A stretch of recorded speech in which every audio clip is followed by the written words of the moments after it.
제가 한 절 읽고 여러분 한 절 읽으시고 마지막 절 같이 보도록 하겠습니다. 사람이 친구를 위하여 자기 목숨을 버리면 이에서 더 큰 사랑이 없나니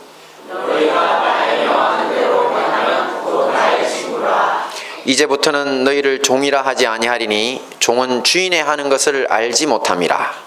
너희를 친구라 하였노니 내가 내 아버지께 들은 것을 다 너희에게 알게 하였음이니라. 내가 이것을 너희에게 명함은 너희로 서로 사랑하게 하려 함이라. 아멘. 좋은 데 있습니다. 자, 오늘은 믿음에 관한 세 가지 교훈이라는 말씀으로 함께 은혜를 나누도록 하겠습니다. 지난주는 우리의 자녀들과 미성숙한 성도들을 돕기 위해서 우리가 믿음의 부모, 동력자, 배우자의 삼박자 도움을 줘야 한다고 했습니다. 그러면서 시간 관계상 믿음의 부모의 세 가지 역할만을 살펴보았습니다. 그리고 오늘은 무엇을 하기로 했습니까? 동력자, 배우자의 역할을 살펴보겠다고 했습니다. 하지만 말씀을 준비하면서 마음이 바뀌었습니다. 그래서 지금 신앙생활을 시작하는 모든 분들이든 또 교회를 오래 다니신 분들이든 이 믿음이라는 단어가 그렇게 정확하게 가슴에 와 닿지 않는 사람들이 많다는 사실을 제가 알게 되었기 때문입니다. 그래서 오늘은 하나님을 신앙하는 우리 그리스도인들의 믿음이라는 것이 도대체 어떤 것인지에 대해서 좀 더 깊이 생각해보고 삶에 적용해보는 시간을 갖도록 하겠습니다. 다 같이 봅니다. 시작. 믿음의 진짜 이름은 신뢰. 네, 우리는 흔히 신앙적인 믿음을 내 생각 속에 어떤 확신이라고 생각합니다. 예를 들어서 하나님을 믿지 않는 사람들은 하나님이 없다는 확신, 또 하나님을 믿는 사람들은 하나님이 있다는 확신이 있습니다. 이것도 믿음이긴 합니다. 하지만 흔히 이런 것만을 믿음이라고 부르는 것은 조금 문제가 있습니다. 왜냐하면 이런 확신으로서의 믿음을 이야기하기 이전에 어떻게 이런 확신을 가지게 되었는지 깊이 한번 생각해 보아야 하기 때문입니다. 자, 교회를 다니는 사람이든지 아니든지 양쪽 모두 경험도 없이 단순히 그렇게 믿고 싶어서 하나님이 있다, 아니면 그렇게 믿고 싶지 않아서 하나님이 없다고 하는 것을 믿음이라고 하면 안 됩니다. 억척이라고 해야 됩니다. 경험이 없으니까요. 근거 없는 믿음입니다. 불신자들은 말할 것도 없고, 만약 하나님을 믿는다고 하는 분들이 경험 없는 확신의 믿음만 갖고 계신다면 그것은 문제라는 것입니다. 문제입니다. 제가 어린 시절에 우리 어머니는 외할아버지의 말씀을 인용해서, 제가 알고 봤더니만 이게 당나라 시대에 그린 성거지라는 곳에 실려있는 신언서판에 대한 앞에 두 가지 신언에 대한 거였습니다. 나중에 알았습니다. 늘 이런 말씀을 하셨어요. 외할아버지가 이렇게 알려주셨다고. 자, 어떤 말이냐면 남자는 1. 인물, 2. 언담이다. 자, 무슨 말씀인 것 같습니까? 옛부터 세상 사람들이 남자를 평가하는 기준입니다. 첫째가 그 사람의 인물, 잘생겨야 된다는 겁니다. 남자가 잘생기고 봐야 된다고. 그 다음에 두 번째는 언담, 뭡니까? 말을 잘해야 된답니다. 잘생기고 말을 잘하는 거. 그 다음 뒤에 있는 서판은 글씨가 예뻐야 된다, 판단력이 좋아야 된다는데 우리 할아버지는 그냥 이 두 가지만 있으면 된답니다. 잘생기고 말 잘하면 된다고. 네.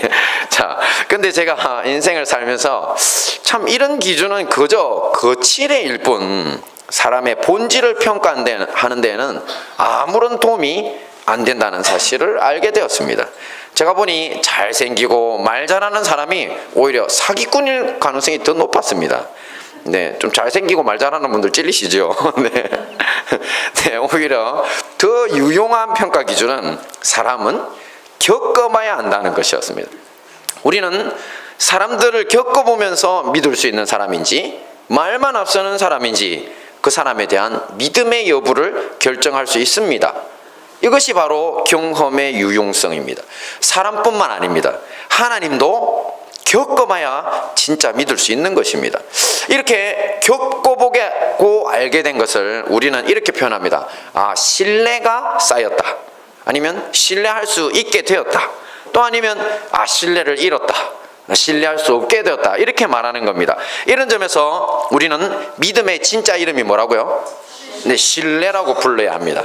하나님을 믿는다는 것은 그분을 경험하면서 얻은 신뢰감을 가졌다는 뜻입니다.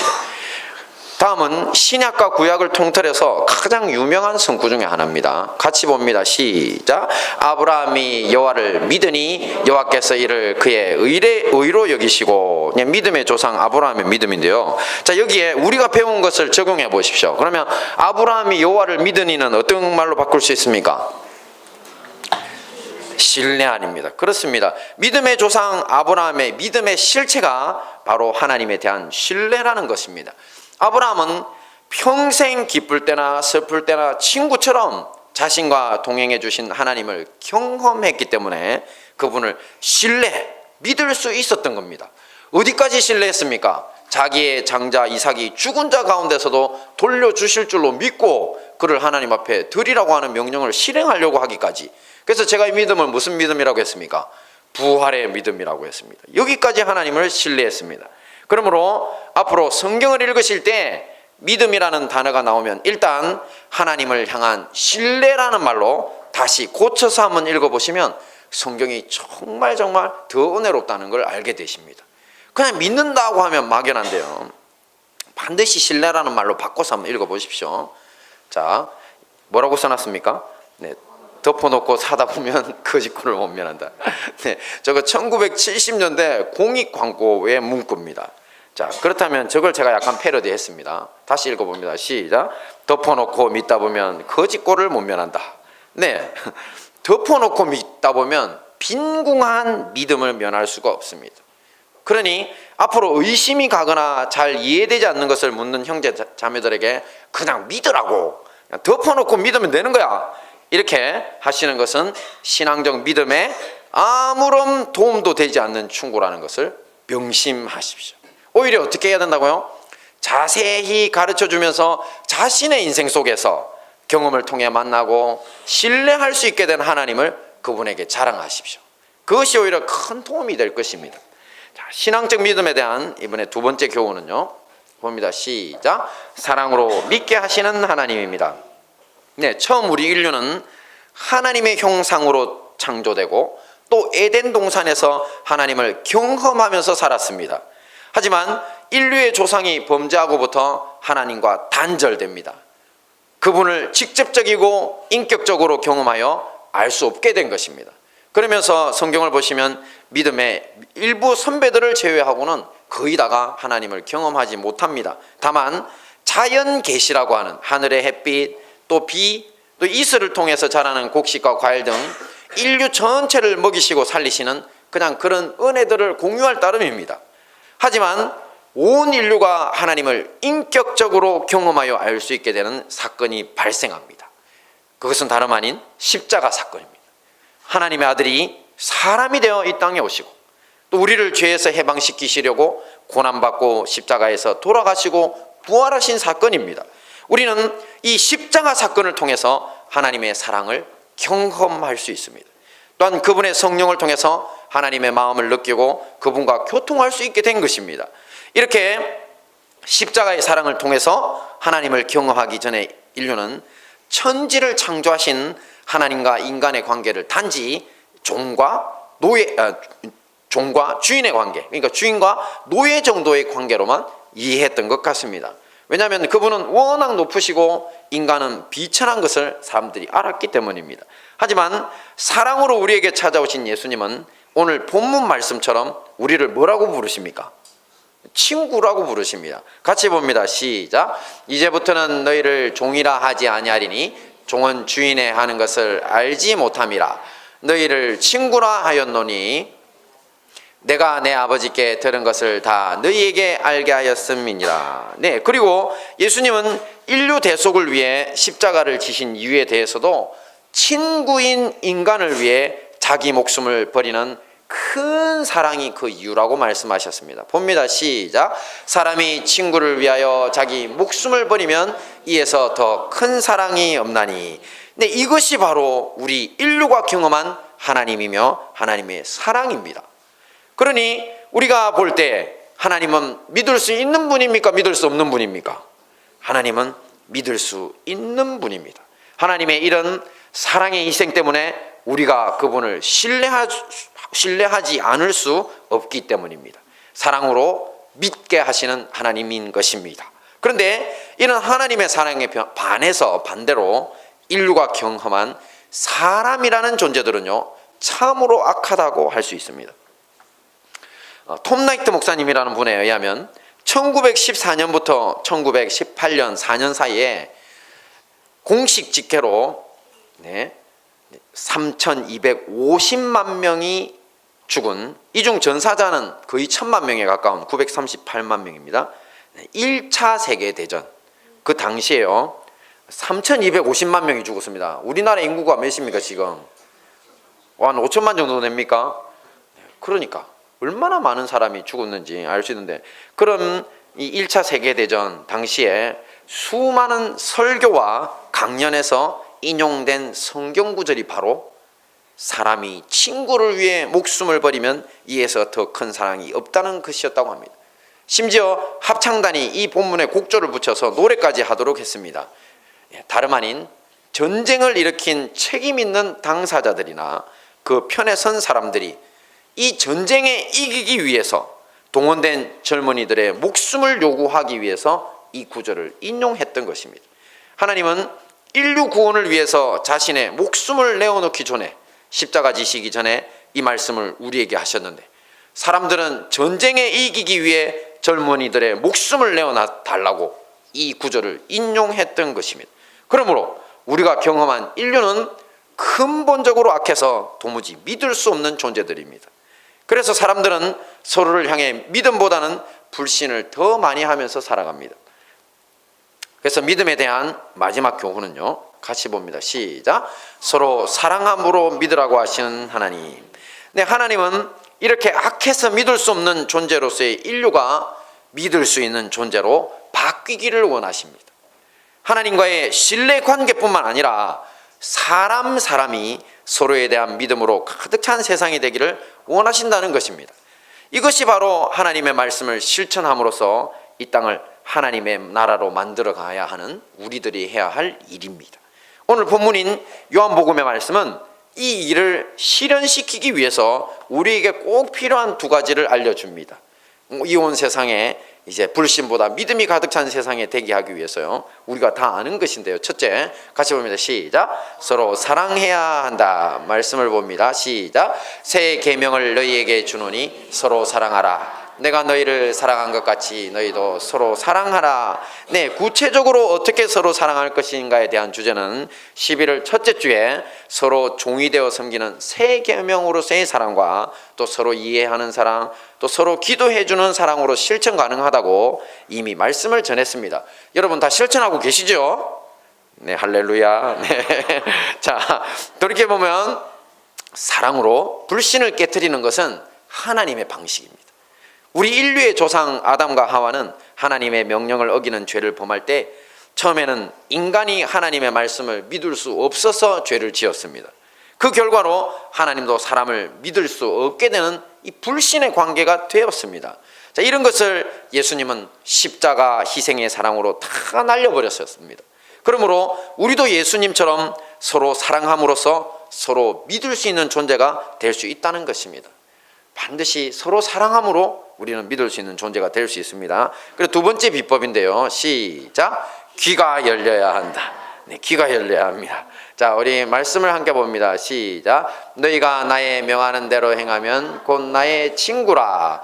너희를 친구라 하였노니 내가 내 아버지께 들은 것을 다 너희에게 알게 하였음이니라. 네, 예수님은 지금 아버지 하나님께 들은 말씀을 그의 제자들에게 다시 들려주고 계십니다.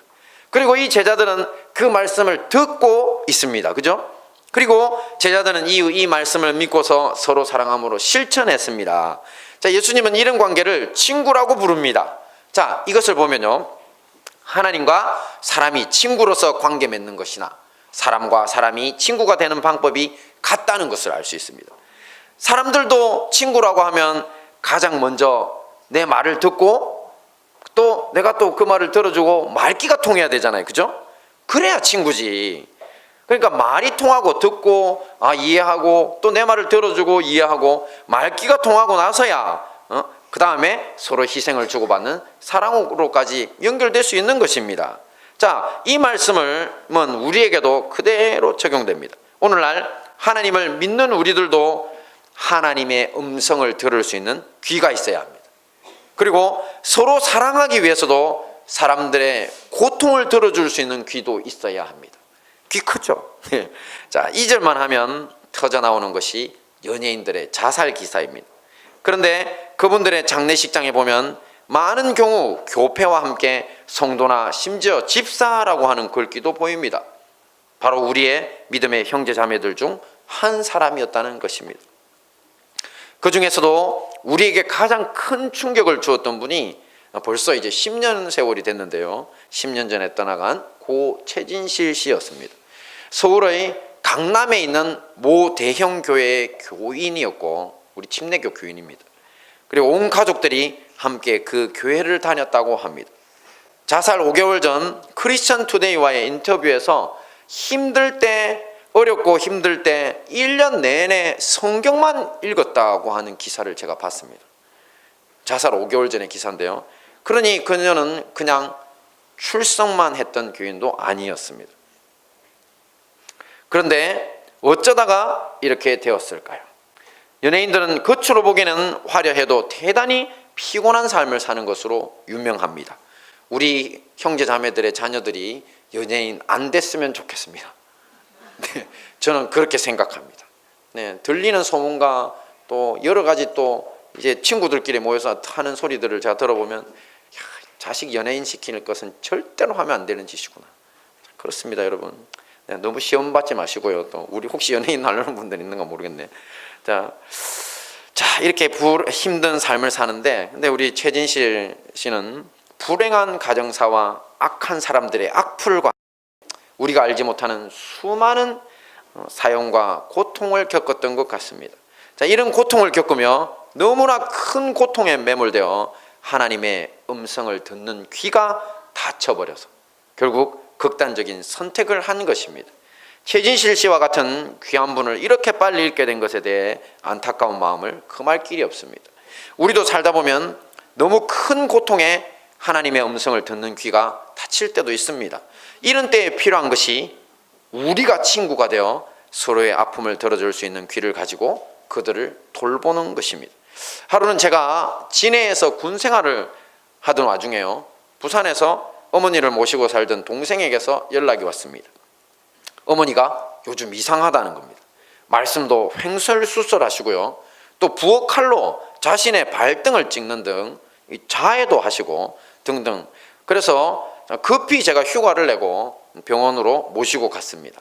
종합검진 다 받게 해드렸거든요. 몸에 바람이 자꾸 지나다닌다고 하시더라고요. 이상한 말씀이잖아요. 사람 몸에 바람이 어떻게 뚫고 지나가요? 자꾸 이상한 소리를 하세요. 그래서 의사 선생님이 진단을 해보시더니만 정신과로 가셔야 된다고. 그래서 정신과로 모시고 갔습니다. 그랬더니만 그쪽 의사 선생님이 극심한 우울증으로 자살을 기도할 만큼 중증이라고 했습니다. 그러면서 2년 이상 정신병원에서 입원 치료를 받아야 한다는 진단을 받았습니다. 어머니가 정신병원 입원을 순순히 받아들이실 리도 없고 저 역시 그런 방식으로 해결하고 싶지도 않았습니다. 그래서 어머니를 모시고 믿음의 선배들에게 기도도 받게 하시고 또 쉬시도록 도와드리려고 3일간 기도원과 지인들의 댁을 방문하면서 맛있는 식사 대접도 하고 어머니하고 기도도 받게 하면서 시간을 보냈습니다. 나중에 어머니 말씀에 의하면 하시던 가게가 잘 되질 않아서 빚독촉을 받게 되었는데 그것이 걱정이 되어 3개월 넘게 아예 잠을 못 주무셨다고 합니다. 그러면서 몸이 이상해지고 제정신이 아니었다고 하셨습니다. 그런데 저와의 여행 중에 3개월 만에 처음에 갔던 기도원에서 잠을 푹 잤다고 하셨습니다. 지난번에 오셨던 에스더 수양관 이청자 권사님 기도원이었거든요. 거기 가시더니 처음으로 주무셨답니다. 3개월 만에. 그리고 신유기도를 해주시는 부산 기장의 서옥석 집사님이라고 하는 아주 귀한 분이 있습니다. 손에서 불칼이 나온다고 하시는, 손만 대면 그냥 진짜 그 손가락인데 쇠에 달군 그 쇠꼬챙이 있잖아요. 불에 달군 쇠꼬챙이, 그걸로 쓰시는 것 같습니다. 그리고 그분은 그걸로 찔러가지고 암도 치료하시고 하여튼 뭐 엄청난, 저도 이렇게 간이 좀 그때도 너무 피곤하고 안 좋다고 했는데 그 진맥을 해보니 3개월 동안 약 먹으라고 하더라고요. 눈이 이렇게 자꾸 눈꺼풀이 흔들리고 앞에 뭐가 번득번득 날아다니고 막 그래요. 근데 이제 마침 그때 또 우리 집사님 만날 일이 있었더니만 뭐 그런 거 가지고 약을 먹냐고 누우라고 하셨어. 누웠더니만 배를 그 쇠꼬챙이 같은 손가락으로 성령의 불로 쑤셔대셨는데 죽을 뻔했습니다. 근데 놀라운 사실은 그 자리에서 일어나는데 눈떨림도 없어지고 앞에 날아다니는 번뜩거리는 것도 사라지고 아침에 잠도 잘 깨고 일어나게 됐어요. 한 방에 해결됐어요. 진짜 신유의 은사가 대단한 분이시거든요. 그런데 이제 그분에게 우리 어머니를 모시고 가서 기도를 받겠는데 우리 어머니가 그 기도를 받으시면서 얼마나 대성통곡을 하시면서 우시는지, 하나님 의지 않고 내가 세상 걱정 속에 살았다면서 주님 앞에서 엄청 회개하셨습니다. 그 길로 모든 것이 정상으로 돌아왔습니다. 하나님의 음성을 듣는 귀가 다시 열린 것입니다. 2년 이상 정신병원 입원 치료를 받아야 한다던 어머니가 3일도 못 되어 모든 것이 회복되었습니다. 자녀의 돌봄을 통해 휴식하고 충전되어 하나님의 음성을 듣는 귀가 열린 것입니다. 이처럼 우리 모두가 형제자매들의 아픔을 듣고 돌봐줄 수 있는 귀가 열릴 때 서로 사랑함으로 믿을 수 있는 사람들이 가득 찬 하나님의 나라를 만들라고 하시는 하나님의 명령을 실행할 수 있는 길도 열립니다. 말씀을 정리하겠습니다. 자, 믿음에 대해서 우리가 알아야 할 3가지가 무엇이었습니까? 첫째, 믿음의 진짜 이름은 신뢰다. 그렇습니다. 신앙적 믿음은 단순한 확신, 덮어놓고 믿는 것이 아니라 하나님을 경험함으로 얻게 된다는 신뢰가 바로 그 본질이라고 했습니다. 그 다음, 사랑으로 믿게 하시는 하나님, 그렇죠? 하나님은 억지로 믿으라고 하시는 분이 아니라고 했죠. 십자가 사건과 같은 하나님의 크신 사랑으로 우리가 믿을 수 있게 하시는 하나님, 경험되시는 하나님이라고 했습니다. 그리고 마지막이 뭐였습니까? 서로 사랑함으로 믿으라고 하시는 하나님. 이 모든 말씀으로 승리하시는 우리 행복한 다니엘 교회와 형제 교회 성도님들 되시기를 축원합니다.